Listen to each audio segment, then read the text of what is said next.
পাহাড় কেটে এই ব্রিজটা করেছে, কত সুন্দর লাগতেছে তাই না? আমরা হোটেল থেকে বেরিয়ে এই ভিডিওটা করলাম। তো দেখো আমরা যে হোটেলে আছি ওই যে হোটেলটা দেখা যাচ্ছে, কত সুন্দর তাই না? তারপর আমরা গাড়িতে করে বেরিয়ে পড়লাম। तो हेलो एवरीवन, आप सब कैसे हो? आई आप सब अच्छे होंगे, हम भी अच्छे हैं। मतलब আমিও ভালো আছি। তোমরা আমার ব্লগটা দেখতে পাচ্ছ, এটা একটা নদী, নদীটার নাম হচ্ছে সিন্ধু নদী। তো দেখো এই নদী জল কিন্তু এতটাই ঠান্ডা বলে বোঝাতে পারবো না। আমি জল একটু হালকা টাচ করেছি, এতটাই ঠান্ডা বরফ আমার শরীরে একদম শিউরে উঠেছে। তো আমরা নদীর পাশ দিয়ে যাচ্ছি, এতদিন ছিলাম এখানে, এখান থেকে চলে যাচ্ছি আমরা আমাদের জায়গায়, গন্তব্যস্থলে। তো ঘুরতে আসি, দেখো পাহাড়ের নিচে নিচে কত রাস্তা, আর পাহাড়ের সাইড পাহাড় কেটে কেটে করেছে, দেখো বৃষ্টি পড়তেছে। পরে আবার চলে আসলাম।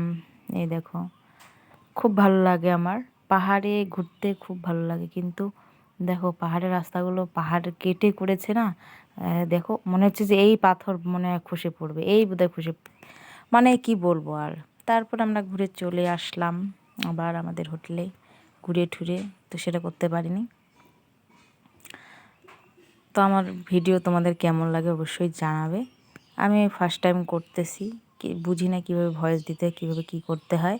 ভয়েস দিয়েছিলাম বাট বাধ্যতা হয়ে ওভার ভয়েস দিচ্ছি, কারণ সেই ভয়েসটা এত প্রচণ্ড পরিমাণ হাওয়া বলে বোঝাতে পারবো না, মানে কিছু জানি না বুঝতে পারবে কি না, এই জন্য ওভার ভয়েস দিলাম। আমি নিজে শুনতে পারতেছি না, তোমরা কীভাবে শুনবে।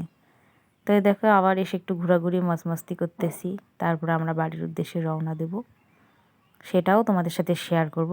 আর আমার ভিডিও যদি ভালো লাগে থাকে প্লিজ চ্যানেলটিতে যদি নতুন হয়ে থাকো চ্যানেলটি ফলো করে দিও, সাবস্ক্রাইব করে দিও, পাশে থেকো, লাইক কমেন্ট শেয়ার করো। ভালো থাকো, সুস্থ থাকো, দেখা হবে নেক্সট ভিডিওতে।